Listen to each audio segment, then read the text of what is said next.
আসসালামু আলাইকুম। এইচএসসি অথবা আলিম 24 তোমাদের এক মাসেরও কম সময় এখন বাকি এবং শেষ মুহূর্তে তোমাদেরকে হচ্ছে ইংলিশ সেকেন্ড পার্টের সাজেশনটা নিয়ে আমি আসছি তোমাদের জাহিদ ভাইয়া, স্টুডেন্ট ঢাকা ইউনিভার্সিটি। প্রথমে জেনে রাখো হচ্ছে তোমরা অলরেডি জানো অবশ্য যে ইংলিশ ফার্স্ট পেপার হচ্ছে অর্থ বেইজ। যার যত মিনিং করার দক্ষতা আছে সে ইংলিশ ফার্স্ট পেপার ভালো পারবে, আর যার যত গ্রামার ভালো পারবে বা গ্রামারে পারদর্শী সে হচ্ছে ইংলিশ সেকেন্ড পেপারে ভালো নাম্বার পাবে। আর একটা জিনিস আরেকটা জিনিস সেটা হচ্ছে যে ইংলিশ ফার্স্ট পেপার থেকে ইংলিশ সেকেন্ড পেপারে মার্ক তোলা ইজি যদি সে গ্রামারে ভালোভাবে পারদর্শী হয়ে থাকে। সো আর কথা না বাড়িয়ে আমরা হচ্ছে আজকে সাজেশনের ভিডিওতে চলে যাব। তোমরা সবাই জানো যে আমরা হচ্ছে প্রথমে মান বন্টনটা দেখাই, তারপরে সাজেশনটা দেখাই। সো এই যে দেখো, মার্ক ডিস্ট্রিবিউশনে প্রথমে আমরা হচ্ছে ইংলিশ সেকেন্ড পার্টটাকে দুইটা পার্টে ভাগ করব। ইংলিশ সেকেন্ড পেপার যেটাকে দুই ভাগে ভাগ করা যায়, সেটা হচ্ছে পার্ট এ গ্রামার 60 মার্কস, আর পরের যে অংশটা সেটা হচ্ছে পার্ট বি কম্পোজিশন, এটা হচ্ছে 40 মার্কস। সো এই যে 60 মার্ক গ্রামার আর হচ্ছে 40 মার্কস কম্পোজিশন, দুইটা মিলে কত হলো 100 মার্কস। সো এটা হচ্ছে তোমাদের প্রথম মান বন্টন বেসিক ধারণা। এবার আমরা জানবো হচ্ছে কোন নং প্রশ্নের উত্তরে কী কী থাকবে। 1 নং প্রশ্নের উত্তরে থাকবে গ্যাপ ফিলিং উইদাউট ক্লুজ, তার মানে এখানে কোনো ক্লু দেওয়া থাকবে না, এখানে জাস্ট শূন্যস্থান দেওয়া থাকবে। এটা কি কি থাকবে? প্রিপোজিশনের শূন্যস্থান থাকবে, এবং এই যে 10টা প্রিপোজিশনের জন্য শূন্যস্থান দেওয়া থাকবে। যদি 10টা পারো তাহলে হচ্ছে হাফ নাম্বার করে 5 নাম্বার পাবা, অর্থাৎ একটা হইলে হাফ পাবা, 10টা হইলে 5 নাম্বার। এবার 2 নং প্রশ্নের উত্তরে যদি চলে যাই, গ্যাপ ফিলিং উইথ ক্লুজ, এখানে ক্লু সহ থাকবে, অর্থাৎ শব্দ দেওয়া থাকবে। সেটা কি স্পেশাল ক্লু? আমার মনে হয় না স্পেশাল ক্লু সম্পর্কে কারো ধারণা নাই আর এরকম আছো। সো স্পেশাল ক্লু তোমরা জানো, এবং এটা কি 10টা থাকবে, একটা হাফ নাম্বার করে আগেরটার মতন। এটা কয়টা? একটা হলে হাফ নাম্বার, ধরো 4টা হয়েছে 2 নাম্বার পাবা, 8টা হয়েছে 4 নাম্বার পাবা, এভাবে 10টা হলে 5 নাম্বার পাবা। সো 3 নং প্রশ্নের উত্তরে কি থাকবে বলো তো? কমপ্লিটিং সেন্টেন্স থাকবে। এখানে 10টা বাক্য তোমাকে আধা আধা করে রেখে দেওয়া হবে, বাকিটাকে তোমাকে কি গ্রামাটিক্যালি পুরা করতে হবে। সো গ্রামার বা জানা থাকলে এখানে 10টাই পারা পসিবল, 10টা বাক্য থাকবে, এবং প্রত্যেকটাকে পূরণ করতে পারলে গ্রামাটিক্যালে যদি ঠিক থাকে তাহলে 10 নাম্বারই পাবা। তারপরে 4 নং প্রশ্নের উত্তরে যদি চলে যাই, রাইট ফর্ম অফ ভার্ব, মানে কোন ভার্বের হচ্ছে আইএনজি ফর্ম হবে, কোন ভার্বের টু হবে, কোন ভার্বের হচ্ছে সিঙ্গুলার হবে, কোনটা প্লুরাল হবে। সো এই জিনিসগুলো হচ্ছে রাইট ফর্ম অফ ভার্ব, এবং এখানে কিন্তু 10টা থাকবে না, এখানে থাকবে হচ্ছে 14টা। সো 14টা কি করতে হবে? 14টাকে যদি তুমি কারেক্ট করতে পারো হাফ নাম্বার করে 7 নাম্বার পাবা। একটা হলে হাফ, 14টা হলে 7, 10টা হলে 5। খুব ইজি না ব্যাপারটা?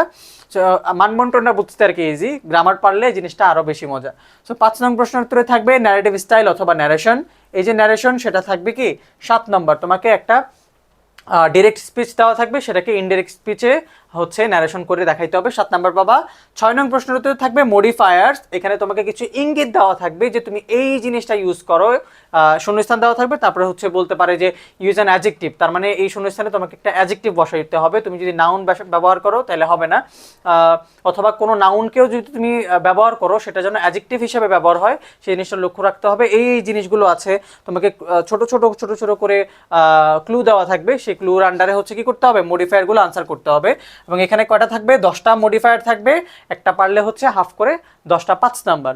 7 নঙ্গে থাকবে হচ্ছে সেন্টেন্স কানেক্টর। সেন্টেন্স কানেক্টর কয়টা? 10টা না, এখানে হচ্ছে 14টা, হাফ নাম্বার করে কত? 7 নাম্বার। তার মানে 14টা হইলে হাফ করে 7 নাম্বার পাবা। সো এই হচ্ছে 7 নং প্রশ্নের উত্তর পর্যন্ত। আরও 2টা আছে পার্ট এ তে। 8 নং প্রশ্নের উত্তর হচ্ছে সিনোনিম এবং অ্যান্টোনিম। সিনোনিম মানে কি বলো? সিনোনিম মানে হচ্ছে সমার্থক শব্দ, আর অ্যান্টোনিম মানে হচ্ছে বিপরীত শব্দ। সো একটা তোমাকে প্যারা দেওয়া থাকতে পারে, সেই প্যারার হচ্ছে যে কোনো একটা শব্দের নিচে আন্ডারলাইন করে বলবে এটা সমার্থক শব্দ বলো, অথবা এটার হচ্ছে বিপরীত শব্দটা লেখো। সো এইভাবে কয়টা থাকবে? 14টাকে তোমার হয় সিনোনিম বা অ্যান্টোনিম করতে দিবে, যে শব্দ যেটা করতে বলে সেটাই করতে হবে, এবং একটা হাফ নাম্বার করে 14টা 7 নাম্বার। আর 9 নাম্বার হচ্ছে কি পাঞ্চুয়েশন। পাঞ্চুয়েশন মানে কি? পাঞ্চুয়েশন মানে হচ্ছে বিরাম চিহ্ন, অর্থাৎ ফুল স্টপ, কমা, তারপরে প্রশ্নবোধক চিহ্ন, এই যে জিনিসগুলো, অথবা হচ্ছে কোনটা ক্যাপিটাল লেটার কোনটা হচ্ছে স্মল লেটার, এই জিনিসগুলো হচ্ছে পাঞ্চুয়েশন। এবং এখানে কিন্তু 14টা এরর থাকতে পারে, এটা কত নাম্বার করে? হাফ নাম্বার করে 7 নাম্বার পাবা। সো এই যে দেখো 7 7 14, তারপরে হচ্ছে আরও 7 21, 21 আর 5 26, 26 আর 7 হচ্ছে 33, 33 আর 7 হচ্ছে 40, 40 আর 10 হচ্ছে 50, আর 5 5 করে 10 হলো 60। সো এই হলো পার্ট এর গ্রামারের হলো 60 নাম্বার। এখন আমরা চলে যাব পার্ট বি কম্পোজিশনের 40 নাম্বারে। সেখানে জাস্ট 3টা থাকবে, অর্থাৎ 9 নং পর্যন্ত পার্ট এর, 10 নং থেকে হচ্ছে পার্ট বির। 10 নং এ ফর্মাল লেটার থাকবে, মানে আমরা যেটাকে দরখাস্ত হিসেবে চিনি, এটা আনসার করতে হবে, 10 নাম্বার পাবা। 11 নম্বরে হচ্ছে প্যারাগ্রাফ, 12 নম্বরও প্যারাগ্রাফ, বাট দুইটা কিন্তু ধরন আলাদা করে থাকবে, অর্থাৎ দুই জায়গায় দুই ধরনের প্যারাগ্রাফ থাকবে। 11 নম্বরে থাকবে বাই ডেসক্রিপশন, অর্থাৎ কোন একটা টপিকের জাস্ট ডেসক্রিপশন করতে হবে, ডেসক্রাইব করতে হবে বা বর্ণনা করতে হবে ওই যে প্যারাগ্রাফটা আসবে। আর 12 নম্বরে যে প্যারাগ্রাফটা আসবে সেটাকে তোমাকে হচ্ছে ধরো কোনো একটা কিছু হইলো, ব্যাড কিছু হইলো, মানে খারাপ কিছু একটা হইলো, ওটার কারণ কি এবং এটার এফেক্টটা কি সেই জিনিসটা সম্পর্কে আলোচনা করা হইতে পারে। অথবা একটা জিনিস বলবে সেটার হচ্ছে পজিটিভ দিক এবং নেগেটিভ দিক সম্পর্কে তোমাকে আলোচনা করতে হইতে পারে। সো এটা হচ্ছে 12 নম্বরে। 11 নাম্বারটা হচ্ছে ডেসক্রিপশন বা বর্ণনামূলক প্যারাগ্রাফ, 15 নাম্বার। আর 12 নাম্বারটাতেও প্যারাগ্রাফ, বাটটা কি বললাম, পজিটিভ দিক, নেগেটিভ দিক, অথবা হচ্ছে কজ অ্যান্ড এফেক্ট, মানে কারণ এবং হচ্ছে প্রভাব, এটা হচ্ছে 15 নাম্বার। সো কি এই জিনিসটা আমরা তোমাদেরকে দেখাবো। সো এখন চলে যাবো হচ্ছে আমরা সাজেশনে।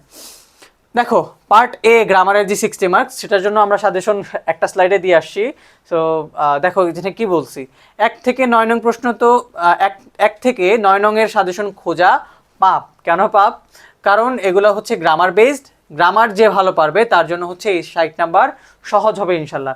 সো গ্রামার যে ভালো পারবে তার জন্য আসলে এই সাজেশন দরকার হবে না, এবং এটার আসলে সাজেশন হয়ও না, কারণ তুমি হচ্ছে রিপিট পাবা, ব্যাপারটা আশা করাটাই বোকামি, কারণ প্রত্যেকবার হচ্ছে তোমাকে বানাই দিবে এবং তুমি গ্রামার কতটুকু পারো সেটাই হচ্ছে যাচাই করা হবে।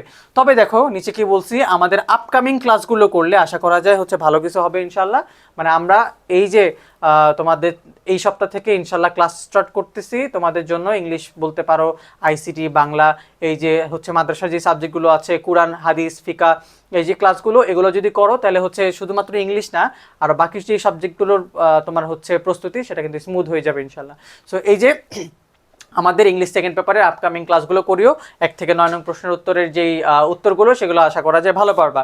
তো এখন আমরা চলে যাব হচ্ছে 10 নং থেকে, অর্থাৎ পার্ট বি কম্পোজিশনের সাজেশন। চলো, ফর্মাল লেটারের জন্য কি পড়া যাইতে পারে। ফর্মাল লেটার হচ্ছে দরখাস্ত, প্রিন্সিপালের কাছে তুমি দরখাস্ত লিখবা। কি বিষয় লেখার জন্য হইতে পারে? Two set up a common room, একটা কমন রুম সেট আপ করার জন্য প্রিন্সিপালের কাছে দরখাস্ত হইতে পারে। একটা English club, just English club না, ধরো বাংলা ক্লাব, অথবা ধরো ডিবেটিং ক্লাব। ডিবেটিং ক্লাব মানে কি হচ্ছে ওই যে বিতর্ক ক্লাব, সেটার জন্য হইতে পারে, প্রিন্সিপালের কাছে দরখাস্ত লেখো। অথবা কম্পিউটার ল্যাব অথবা ক্লাব, যেটাই বলো না কেন, এগুলো সেট আপ করার জন্য বা এগুলো হচ্ছে মাদ্রাসায় একটা প্রতিষ্ঠা করার জন্য কি করার জন্য হইতে পারে, প্রিন্সিপালের কাছে আবেদন করা হইতে পারে। সো এটা একটা ধরনের গেল।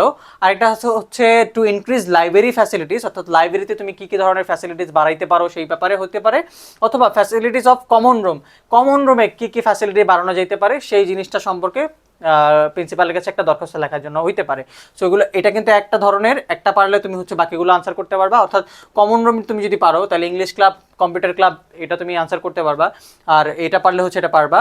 To seek permission to go to a study tour, অর্থাৎ প্রিন্সিপালের কাছে হচ্ছে সিক পারমিশন, মানে পারমিশন চাওয়া কিসের জন্য, একটা স্টাডি ট্যুর বা শিক্ষা সফরের জন্য একটা দরখাস্ত প্রিন্সিপালের কাছে।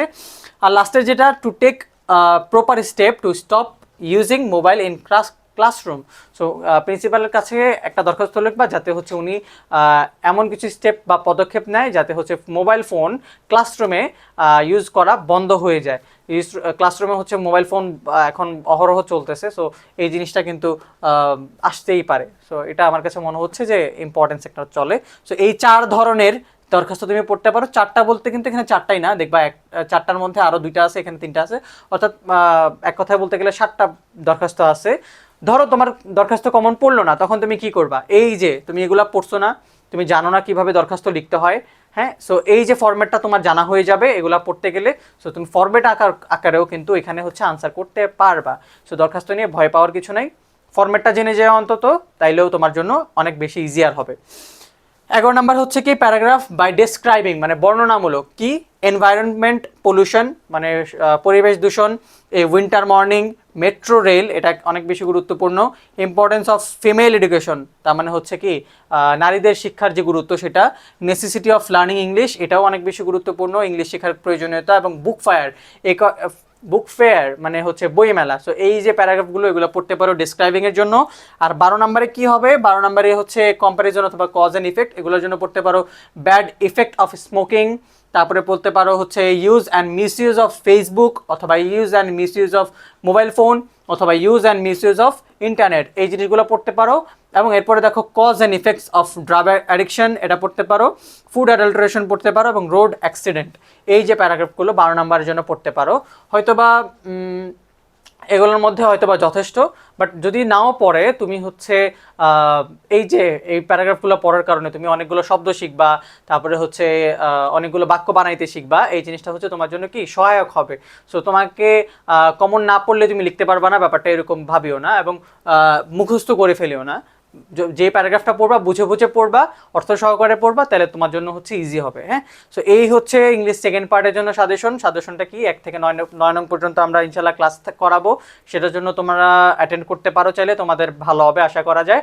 এবং বাকি যে হচ্ছে 10, 11 এবং 12 নংয়ের জন্য সাজেশনগুলো দিলাম, সেগুলো থেকে কমন পড়বে বলে আমি আশা করি। না আসলেও তোমাদেরকে এই যে ভাইয়া যে সাজেশনটা দিলাম, সেখান থেকে দেখবা এই ফরম্যাটের আলোকে তুমি যে ফরম্যাটটা শিখে গেছো দরখাস্তর প্যারাগ্রাফের, এই হচ্ছে তোমার জন্য উপকারে আসবে। সো আশা করা যায় তোমাদের ভালো কিছু হবে ইনশাল্লাহ। ইংলিশ নিয়ে ভয় পাওয়ার কিছু নাই, ফরম্যাটগুলো জেনে যাবা এবং গ্রামারটা ভালোভাবে শিখবা। ইংলিশ সেকেন্ড খুব ইজি। গুড লাক ভাইয়া, আসসালামু আলাইকুম।